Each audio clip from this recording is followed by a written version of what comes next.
गुरुजी प्रणाम। खुश रहो बेटा, बोलो। हमें आपसे दो प्रश्न करने थे। अच्छा बताओ। पहला कि क्या कोई मित्र के चने खाने से गरीब हो जाता है? वाह क्या बात है। सुदामा जी ने जो चने खाए थे भगवान श्री कृष्ण के, वह चने श्रापित थे, शापित चने थे। वह एक भिखारी महिला थी, उसको चने भीख में मिले थे, तो वो अपने तकिया के नीचे रख करके बांध कर पोटरी में सो गई थी कि सवेरे नाश्ते में खाऊंगी। तो चोर वहां से निकले, उज्जैन की घटना है।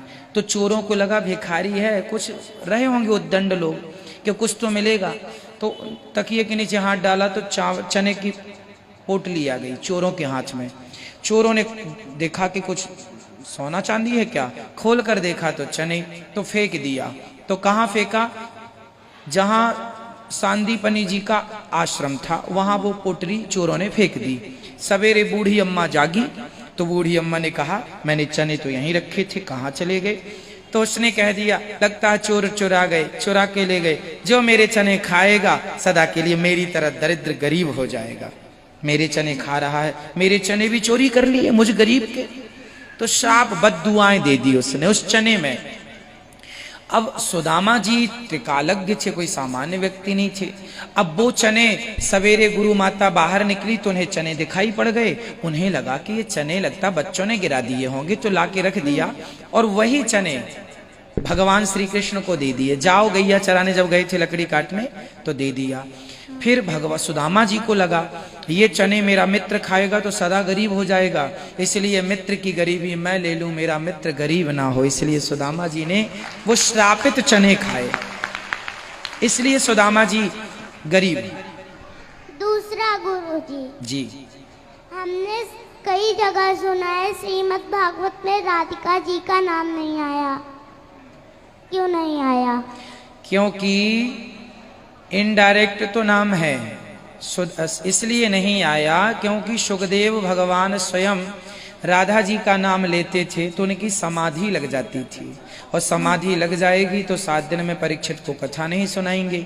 पर राधा नाम डायरेक्ट ना लेकर सुखदेव भगवान ने इनडायरेक्ट लिया है, जो कि समझदारों को दिख जाता है। जी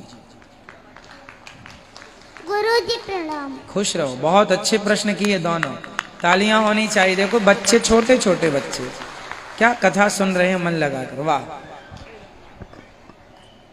सुंदर। गुरुजी राधे राधे। जी आपसे जब से मन लगा लिया है तो अब जीवन सुधर गया। अच्छा जी खुश रहिए। राधे राधे।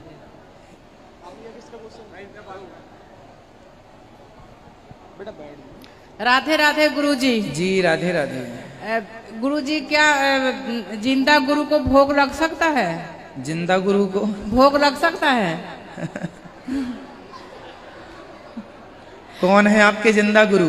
क्यों गांव में है, मैंने उसे दीक्षा दी थी तो कोई बोलता है लगाते नहीं है भोग, कोई कहता है लगाओ। मैं वही पूछ रही हूँ आपसे। भगवान जी को भोग लगाया करो, जिंदा गुरु है तो जाके सीधा घर दे आया करो।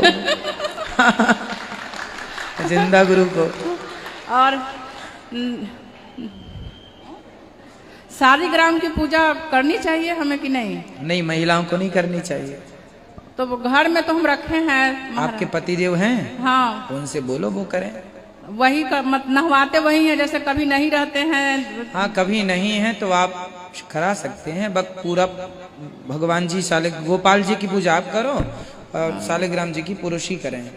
नारायण कवच पहनना चाहिए कि नहीं? हाँ नारायण कवच का पाठ कर सकते हैं। अब आप पहन सकते हैं कि नहीं? हाँ पहन सकते हैं। राधे राधे गुरुजी। इनको दे दो बेटा। राधे राधे गुरुजी। राधे राधे। गुरुजी हम आपकी कथा 4 साल से सुन रहे हैं, तो मेरा भागवत में इतना प्रेम हो गया है कि मेरे से वृंदावन आने से रोक नहीं सके। अच्छा है। तो मेरे माँ कहते हैं कि माँ बाप के रहते हुए धाम ना भूला करो, क्या ऐसा ही है? तो माँ बाप को भी ले आया करो। माँ बाप जैसे कि नहीं आ सकते, वो सब प्रेम भक्ति में रहवे नहीं करते। चलो कोई बात नहीं, फिर आप आए हैं अच्छा है, ले आए तो और अच्छा है, उनको माँ बाप को भी दर्शन होगा बिहारी जी का। हम बिहार नालंदा डिस्ट्रिक्ट से आए गुरुजी। खुश रहिए आप लोग। और एक क्वेश्चन है गुरुजी, जी, जैसे कि पार्वती जी को राम हवन पर संदेह हुआ था, तो ये त्रेता युग के बात है। हाँ त्रेता की बात है। तो फिर माता सती जब परीक्षा लेने गई राम भगवान के, तो फिर वो जब शंकर भगवान उन्हें छोड़ दिए कि मेरी भगवान को आप परीक्षा लेने गए हैं, तो फिर 87,000 के समाधि लगा लिए, तो उसके बाद दोबारा विवाह हुए थे ना। हाँ तो ये सतयुग की ना बात है गुरुजी। नहीं, त्रेता के बाद फिर द्वापर आएगा ना, मतलब दोनों कहानी सतयुग में ही बीता था। बिल्कुल, वो त्रेता की बात है, माता सती का मोह। और एक फिर- बार त्रेता युग माही शंभु गए कुंभ सिपाही, संग सती जग जननी भवानी, पूजे ऋषि अखिलेश्वर जानी। त्रेता युग की घटना है। और ये दूसर विवाह शंकर जी का हुआ था, वो सतयुग में ना हुआ था, सतयुग में ना। शंकर जी का जन्म, दूसरा विवाह, दूसरा। अच्छा शंकर जी का दूसरा विवाह। तो शंकर जी फिर तो समाधि में बैठ जाते हैं ना, समाधि में बैठ गए, युग युग बीत जाते हैं। भगवान भगवान तो भगवान है, युग बीत जाते हैं समाधि में जब बैठते हैं तो। ठीक है, राधे राधे गुरुजी। राधे राधे राधे राधे। बेटा गुरुजी राधे राधे। जी, गुरुजी मुझे ये पूछना था, जिस तरह मतलब कि मैं दारू के ऊपर चर्चा होती है अभी, तो मुझे ये पूछना था, जिस तरह मैं कई बार ड्रिंक कर लेता हूँ, तो मेरे सामान्य खुद मुझे ना अपने आस्था सामने मतलब कि हृदय में रोना पड़ता है, मतलब कि काफ़ी, जैसे मतलब कि ठाकुर जी मेरे सामने बैठे हो, हरकत में कोई कुछ नहीं करता, उनको ही याद करता हूँ। पीने के बाद भी घर में कोई लड़ाई नहीं, कोई झगड़ा नहीं, कोई कुछ नहीं। कभी मैं बेखुंड पहुँच जाता हूँ, कभी मैं अपना खाटू श्याम पहुँच जाता हूँ, कभी यहाँ आ जाता तो हूँ। शराब पीना तो गलत ही है ना। आप है तो गलत है, लेकिन मैं अब पता नहीं हृदय में क्या होता है। अच्छा लड़ता किसी को कुछ नहीं बोल रहा है, काम पे से आऊँगा, ड्यूटी से आऊँगा, बस नहीं किसी लड़ाई ने कुछ FM चला लेना, गाने लगा लेना, प्रभु के गाने सुनने जाने, बस किसी से कुछ नहीं कहना है। अच्छा है, तो जब आप इतने सत्संगी हैं, इतने पॉजिटिव हैं, इतने अच्छे हैं, तो फिर शराब क्यों पीना? यही तो मैं इस चीज़ के क्वेश्चन पूछना चाहता था, मतलब कि मैं क्यों ऐसा हृदय क्यों होता है? वो क्यों का उत्तर आप ही दीजिए कि आप क्यों पीते हैं, आप क्यों पीते हैं। आप क्या उसके बिना नहीं जी सकते? क्या उसके बिना नहीं रह सकते? रह सकता हूँ गुरुजी, रह सकता हूँ। मैं ये कहता हूँ, मतलब कि मेरा ये सोचता है, मतलब कि आता हूँ, धूप बत्ती करता हूँ, पूजा वगैरह करता हूँ, अकेला बैठ जाऊँगा, लगा के अपने हृदय को अपना ही सुन के, अपना मतलब कि अकेला ही सुनता रहता हूँ गाने। चलो, आपसे जब भी मन करे शराब पीने का, कथा सुना करो और दृढ़ संकल्प ले लो, अब नहीं पीना, पास हो जाओ बेटा। यहाँ ले आओ, मैं खड़े हो जा बेटा, आप इनको बात कराओ।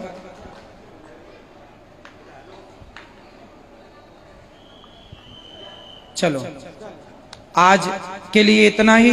आप मोबाइल पे जो सुन रहे हैं प्रश्नोत्तरी, चैनल को सब्सक्राइब कर लो और शेयर कर लो। जो प्रश्न रह गया है कल करेंगे प्रश्नोत्तरी। अब जो बच गए हैं कल बात करेंगे आप सबसे। जिनको मिलना है अंदर आ जाइए। सबको जय श्रीमन नारायण, राधे राधे।